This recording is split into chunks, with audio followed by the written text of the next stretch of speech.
If you're a fan of movies just in general, to be honest, you've more than likely seen the influence of Wes Craven's iconic 1996 horror, Scream. But if you're a horror fan, you absolutely will have seen that influence. Everything that came after Scream was massively influenced by it and so different because of that 96 release. Before this film, horror was in a very strange place. I mean, the year before in 1995, we had releases of Candyman 2, Leprechaun 3, Halloween: The Curse of Michael Myers, all films with less than stellar reputations. But at this time, this was the horror landscape. Go back a couple more years and we've got Jason Goes to Hell. This was the general scene, kind of viewed at this point as a bit of a dying genre, with seeing the same thing repeated for like 10 sequels over and over again. And it had become so cliched and oversaturated with those cliches that it grew this reputation, which still lasts to this day, which is why I feel horror is not really seen at awards. You know, you rarely see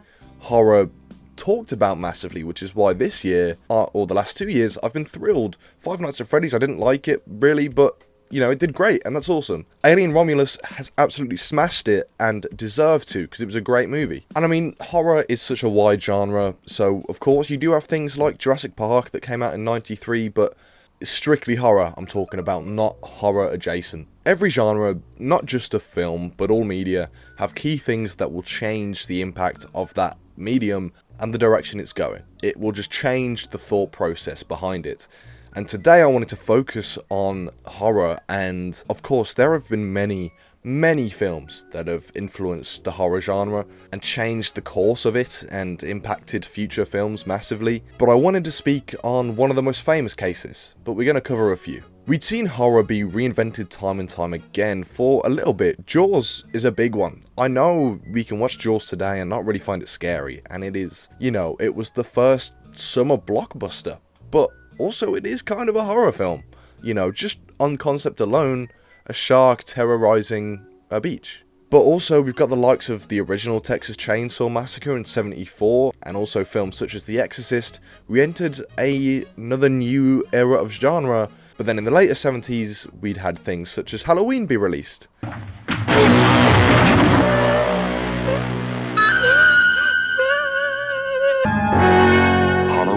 Which was a much more simple premise and simple in its execution, but so effective at what it's doing that it again changed the course, because it also brought this realization that you could do it for so cheap. That's the Blumhouse method today, just horror is a cheap genre generally speaking. And that became particularly apparent when slasher films kind of came into the light a little bit more. Obviously, Halloween brought a massive new wave in the slasher genre, really, bringing forth that simple premise into the limelight much more, even though I know there were examples before, but Halloween is the big one. We had Jamie Lee Curtis's appearance, the iconic image of Michael Myers, the shape. Instantly, we get Friday the 13th in 1980, was the big one that has been openly admitted to just be a Halloween ripoff. But the slasher genre blew up and took over horror as that became the kind of main perception, I feel. But like, it worked. Like Friday the 13th, people are still talking about it constantly. By this point in time, Wes Craven wasn't a new name necessarily, being at the helm of The Last House on the Left, The Hills Have Eyes, and even Swamp Thing. But none of these prior films particularly were greatly received, but in 1984, a little film you may have heard of called Nightmare on Elm Street released. Nightmare on Elm Street. Do you believe in the boogeyman? No. The reason I go through all of this, first of all, because Elm Street was a huge success and obviously spawned many sequels to varying qualities, and it did again impact. It showed how you can do creative stuff within the slasher genre. It is definitely in that, you know, you've got an unstoppable force, Freddy, that is chasing down and killing our protagonists. But one of these sequels that had a particular effect on horror, and that I don't think is spoken about too much because of what came after it, but the 7th film in the Nightmare franchise, being Wes Craven's New Nightmare. In a town where movies go over schedule and directors go over budget, something far more evil is out of control.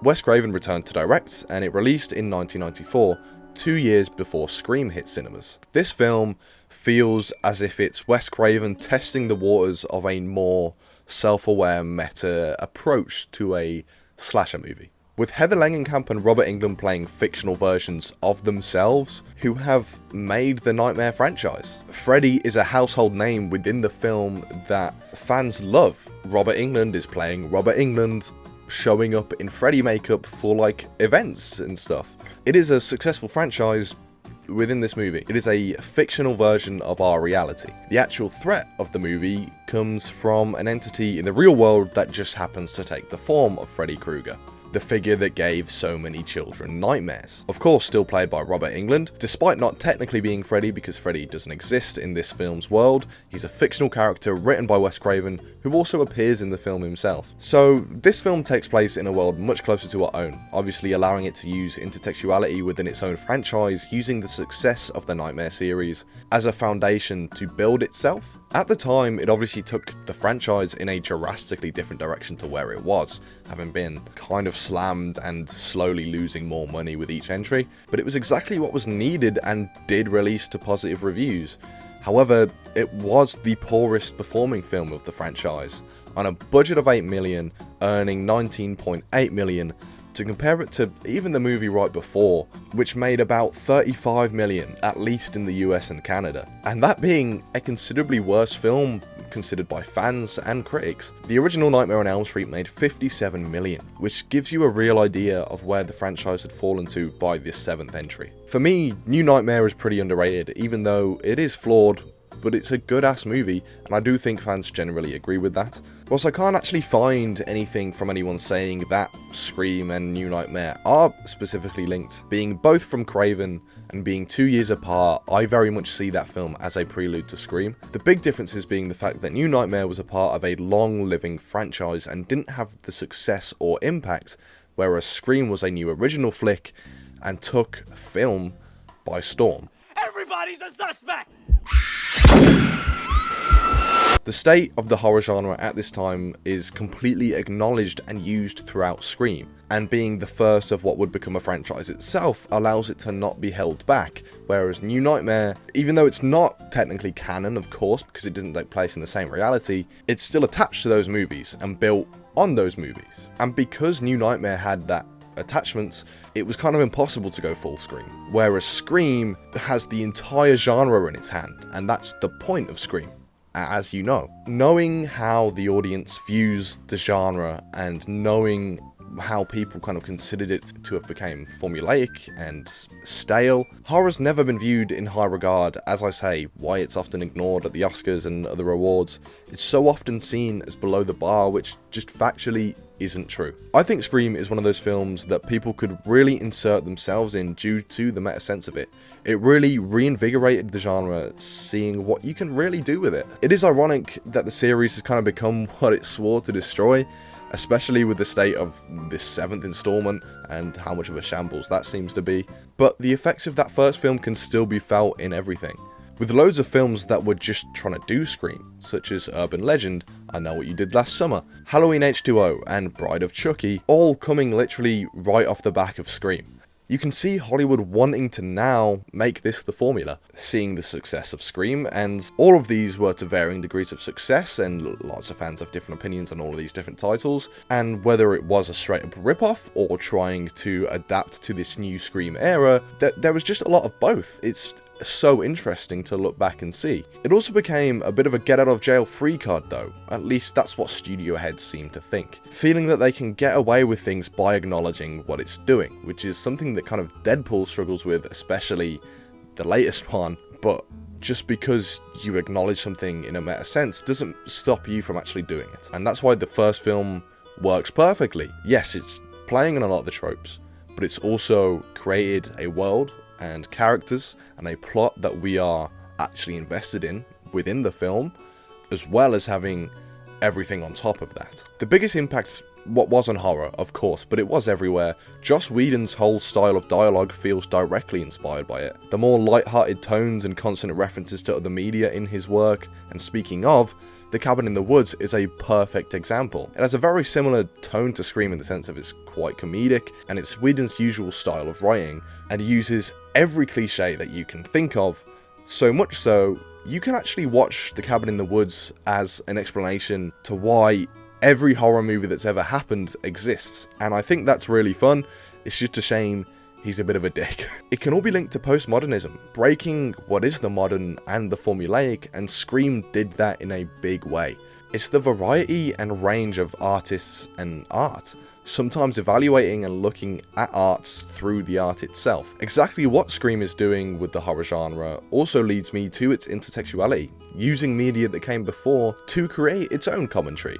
All of this for horror is especially important because the unknown and unpredictable is some of the scariest. When something gets formulaic and stale, it's not really going to be scary anymore. That's why you get desensitized to stuff. So with Scream, acknowledging it creates a more unsuspecting feeling and is part of what makes that film so great individually. Randy, being the resident movie fan, even having periods of the film where he's just watching Halloween and calling out the tropes directly to the TV, and therefore to us. Behind you. Jamie, turn around. Oh! Scream also comments on individuals who totally misunderstand horror in negative ways, with Billy especially referencing movies at any given opportunity, evidently taking to them in the wrong way, but it kind of explains that these movies aren't the reason for his flaws and major faults. He is, and him witnessing all these films impacted him in a negative way. We see the total other ends of the spectrum in Randy and Sydney, one who loves them and the other who sees right through them, and then we have Billy who, as I say, doesn't. Even in films today, Ready or Not, Happy Death Day, all have such a similar feel tonally, because it was that tonal approach, the balance between horror and self-awareness comedy, that Scream obviously wasn't the first film to use intertextuality and the theory of postmodernism. It's been around for a long time, but Scream has such a role with these two theories due to the impact it had. I mean, the directors of Ready or Not literally did Scream 5 and 6 before Abigail, and it makes sense now why they were the perfect pick. It continues to have an impact through people's memories and through new audiences discovering that original film as well as the sequels, and just new movies, new properties that have been influenced by Scream. And horror continues to find new directions to go down. Ari Aster being a massive name who takes the genre in directions I never could have thought of, and continues to inspire and reinvent the wheel by doing different things in every film, within the genre as a whole and the multiple subgenres.